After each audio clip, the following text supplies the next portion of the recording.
hyènes sont les charognards les plus féroces au monde.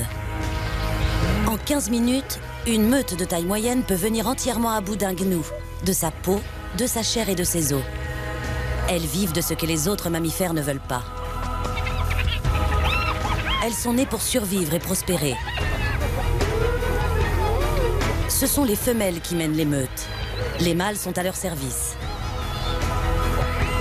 La hiérarchie est implacable, mais c'est un mal nécessaire. La lignée de la matriarche doit être préservée. C'est la survie de la meute tout entière qui en dépend.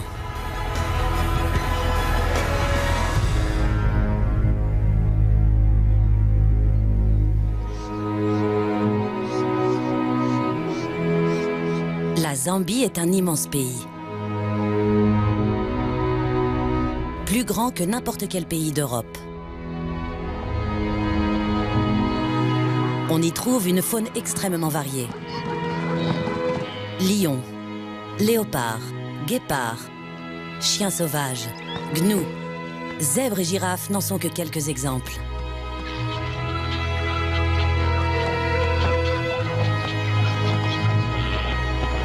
C'est ici, dans la partie ouest du pays, que vit l'espèce carnivore la plus répandue d'Afrique, la hyène tachetée. On les dit voleuses, peureuses et charognardes, mais il n'en est rien. Les hyènes sont des opportunistes.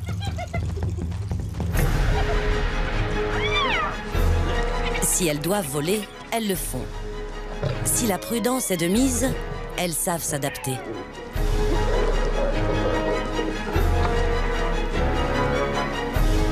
Elles ne sont jamais contre un repas inopiné, même s'il s'agit des restes du festin d'un autre prédateur. Les hyènes tachetées sont de très bonnes chasseuses qui n'ont peur de rien.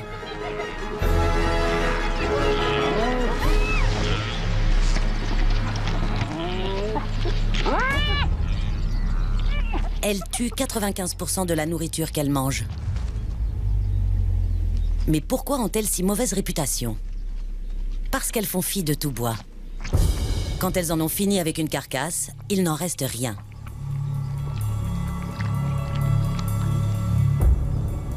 Elles ne sont pas seulement de bonnes chasseuses. Elles sont efficaces dans tout ce qu'elles entreprennent. La vie au sein d'une meute de hyènes est très organisée et hiérarchisée. Il s'agit d'un système matriarcal où les femelles dirigent et dominent les mâles.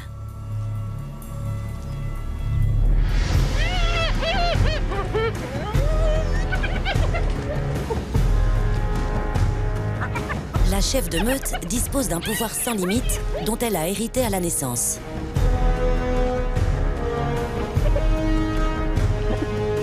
Elle le tient de sa mère, qui l'a elle-même hérité de sa grand-mère et de son arrière-grand-mère avant elle.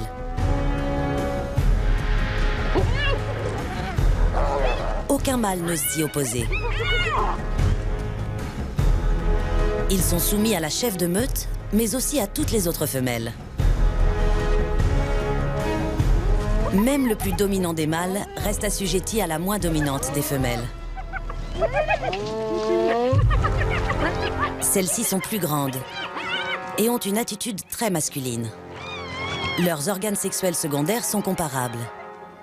Ceci s'explique par une augmentation du taux de testostérone chez la femelle, au stade fœtal. Physiquement, il est très difficile de dissocier les mâles des femelles. La principale différence réside dans leur comportement. Les femelles dirigent et les mâles se soumettent.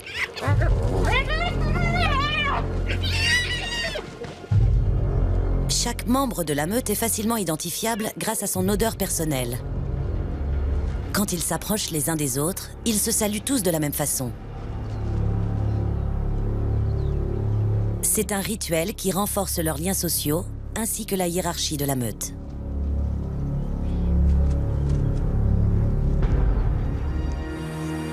Cette hiérarchie s'accroît sans cesse. Une nouvelle génération va bientôt arriver.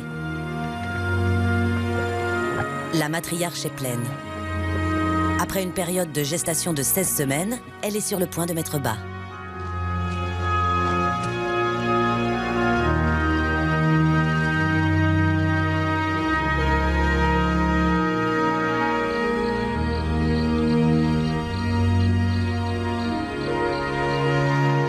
Les autres femelles auront également des petits, mais ceux de la dominante seront plus agressifs et plus directifs.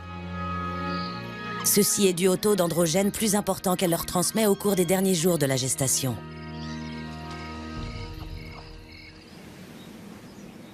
Les hyènes sont parfaitement adaptées à leur structure sociale et à leur environnement. Elles utilisent leur vue, leur odorat et leur ouïe pour chasser.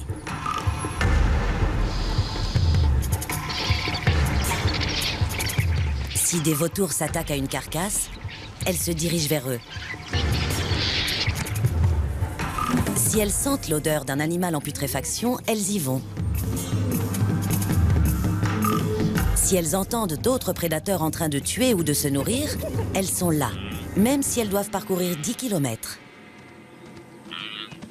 Une fois sur place, elles mangent tout, de la peau en passant par les sabots jusqu'aux dents.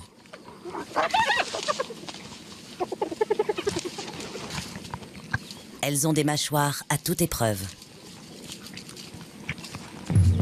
Lorsqu'elles chassent seules, elles se nourrissent de petites proies, oiseaux, lièvres, renards, chacals, serpents et même poissons.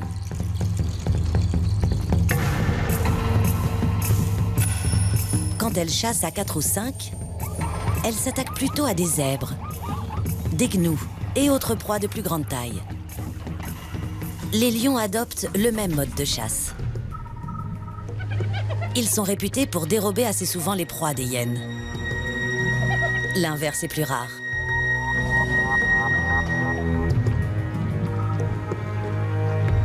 Cette compétition entraîne des conflits et des confrontations qui peuvent être fatales.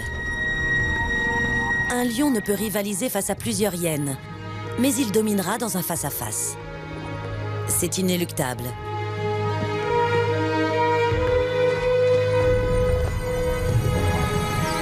7 hyènes sur 10 meurent suite à des attaques de lions. Mais cela ne les arrêtera pas aujourd'hui. Un lion vient de tuer une proie. La meute veut la récupérer.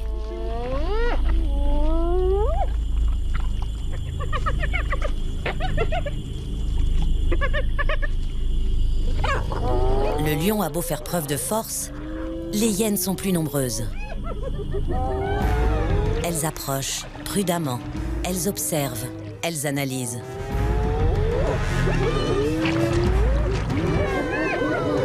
Elles l'isolent,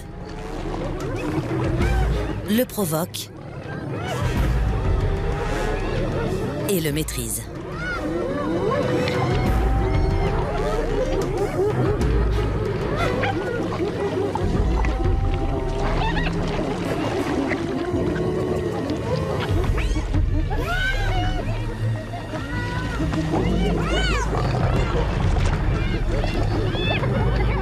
Elles n'en ont pas encore terminé. Les femelles dominantes prennent vite le dessus.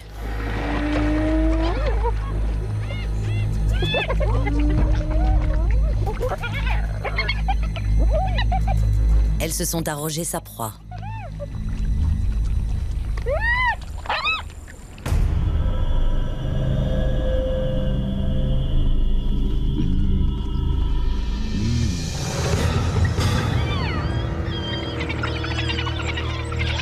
Les lions ne sont pas les seuls rivaux des hyènes sur leur territoire.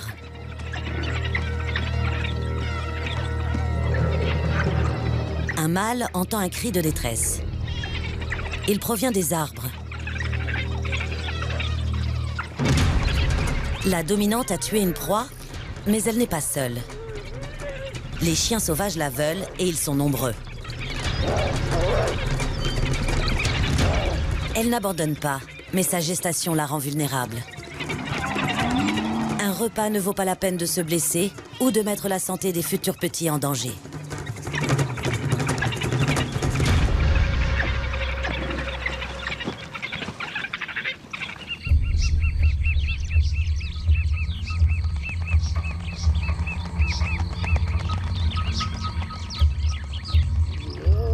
Ce soir, aucun lion ne rôde dans les parages. Ils ont trouvé une carcasse, se sont nourris, puis sont repartis. Les hyènes ont été alertées par le bruit et l'odeur. Une odeur très forte. Elle s'approche. La dominante trouve la carcasse la première. C'est celle d'un éléphant.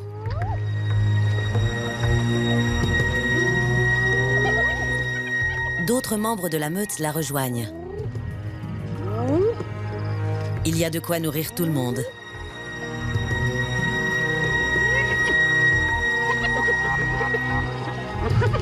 Une hyène peut avaler jusqu'à 18 kilos de nourriture en un repas, l'équivalent d'un tiers de leur poids. Cet éléphant va les nourrir pendant une semaine.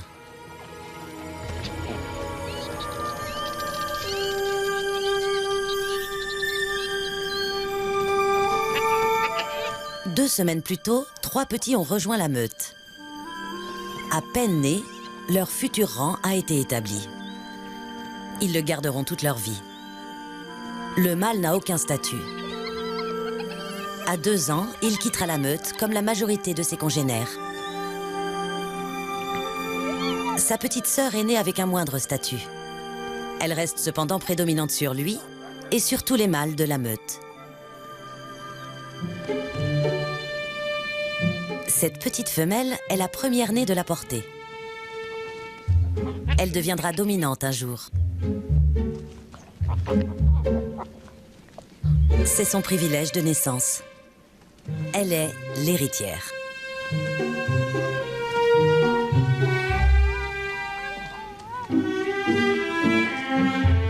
La dominante aime tous ses petits et s'en occupe elle-même. Ils sont nourris 6 fois par jour avec du lait contenant la plus haute concentration de protéines chez un carnivore.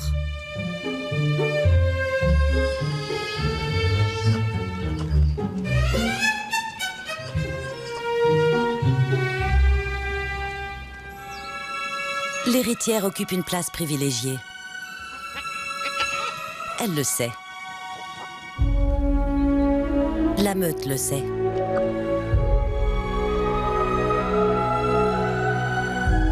On la vénère et on la protège.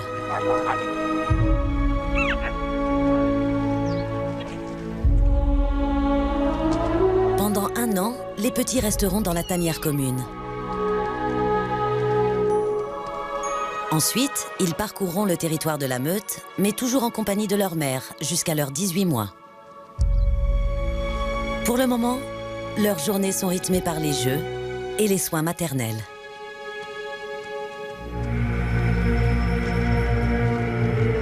La chasse est le quotidien de la meute. Ce sont des expertes.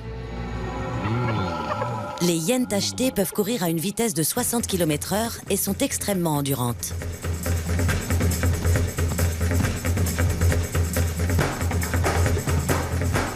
Contrairement aux lions, aux guépards et aux léopards, qui sont très rapides sur de courtes distances, les hyènes peuvent parcourir plusieurs kilomètres.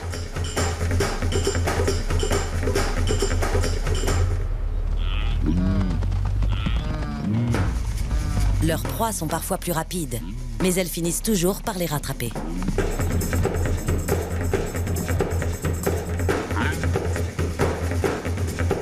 Aujourd'hui, elles ont jeté leur dévolu sur un gnou.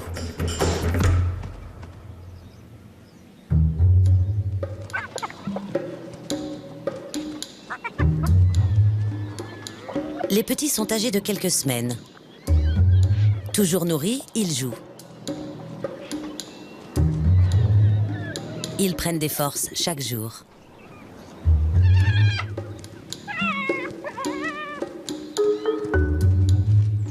La hiérarchie se met en place naturellement. La dominante ne laisse jamais l'héritière seule quand elle quitte la tanière. Elle serait en proie aux coups bas et aux agressions des autres membres de la meute.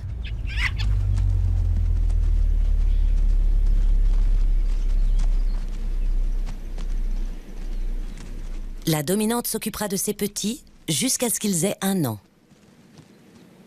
D'ici là, le statut de l'héritière aura été assimilé par l'ensemble de la meute. Comme sa mère, elle goûtera les proies la première. Elle sera 10% plus grande que ses congénères mâles une fois adulte. Elle sera aussi plus forte et plus agressive.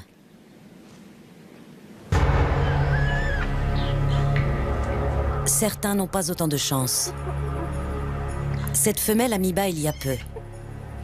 Elle n'a qu'un seul petit, une femelle. Mais celle-ci ne représente rien au sein de la meute, contrairement à l'héritière. Pourtant, elle reste prévalente sur les mâles plus âgés. Le rapport femelle-mâle est établi très tôt dans la meute. Les notions de rang, de classe et de statut sont ancrées dans la psyché des petits dès leur plus jeune âge. Ce mâle se montre soumis à l'héritière. Il sait qu'elle lui est supérieure.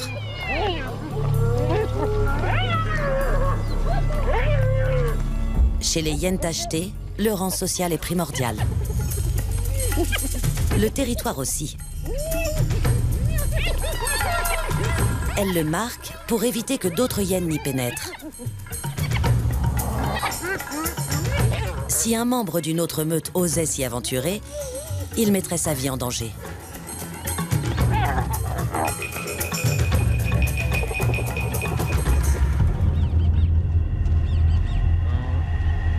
Ce mâle en est le parfait exemple.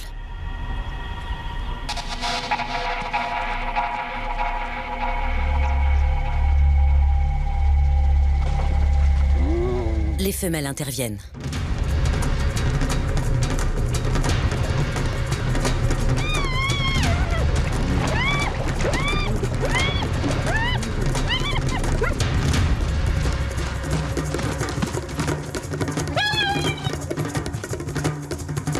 Cette fois-ci, il s'en sort sans heurts.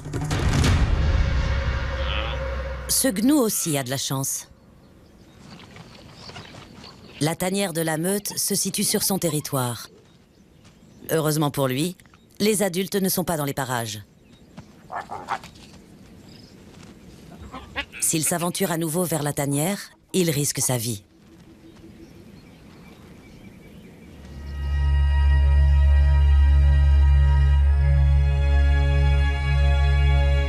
Une babysitter s'occupe des petits pendant que la dominante chasse. La tanière est constituée de plusieurs trous abandonnés par les phacochères. Les petits peuvent circuler librement dans les tunnels en toute sécurité. La nuit, ils y dorment pour échapper aux prédateurs. Pourtant, le risque demeure. La pluie s'est mise à tomber subitement et violemment. Elle ne cessera pas pendant les prochains jours et ira jusqu'à inonder l'ensemble du territoire.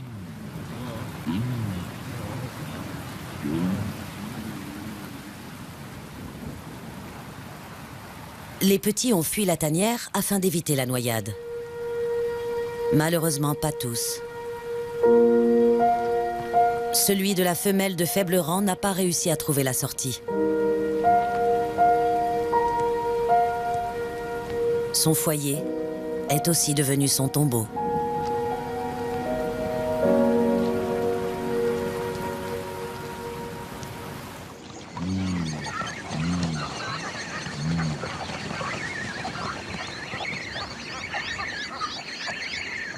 Une fois la pluie passée, la vie reprend son cours. Malgré son caractère tragique, la mort du petit n'a en rien bouleversé la vie de la meute. Leur vie est très routinière. Elles dorment, elles chassent, elles se reproduisent, et quand elles n'ont rien de particulier à faire, elles se prélassent dans l'eau.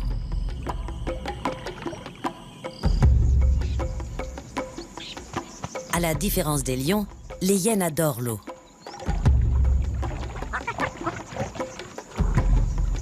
Elles savent très bien nager. Et comme cette femelle, elles utilisent souvent l'eau pour stocker leur proie. Elles les mettent ainsi à l'abri des vautours.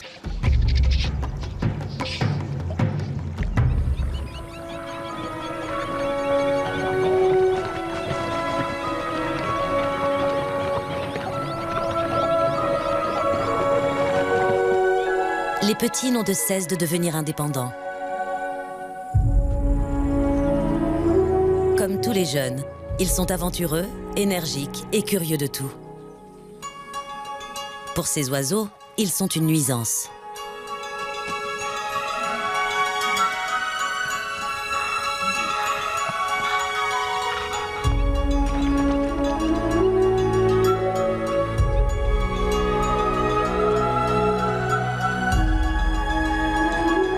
L'héritière est en pleine exploration.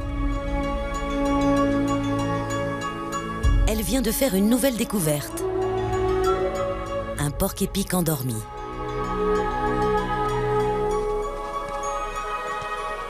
Poussée par la curiosité, ses frères et sœurs la rejoignent. Mais la dominante sait à quel point une aiguille de porc-épic acérée peut faire des dégâts. Elle les renvoie aussitôt vers la tanière. Fini de jouer pour aujourd'hui.